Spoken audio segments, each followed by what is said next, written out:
বিসমিল্লাহ রহমান রহিম। আসসালামু আলাইকুম, আদাব।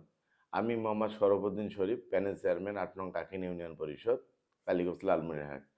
গত ৫ তারিখে রোজ মঙ্গলবার আমি জানতে পারলাম যে আমাদের মেম্বারদের ওয়েটিং রুমে একটা আলোচনা সভা ও মত বিনিময় হয়। সেখানে প্রভাষক জনাব শামসুজ্জামান সবুজ ভাই নাকি আসছিল।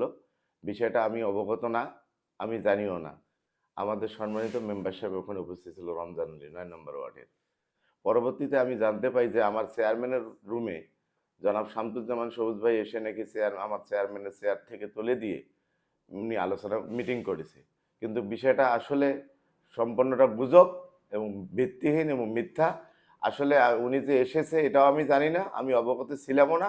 পরবর্তীতে ফেসবুকে যে ভাইরাল হয়েছে, আসলে এটার আমি তীব্র নিন্দা ও প্রতিবাদ জানাচ্ছি।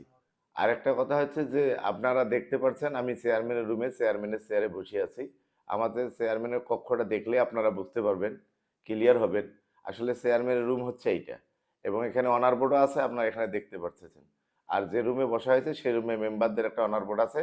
ওটা যদি আপনারা বিস্তারিত ভালো করে দেখেন তাহলে সেটাও বুঝতে পারবেন। আসলে বিষয়টা সম্পূর্ণ ভিত্তিহীন ও মিথ্যা এবং গুজব। ধন্যবাদ।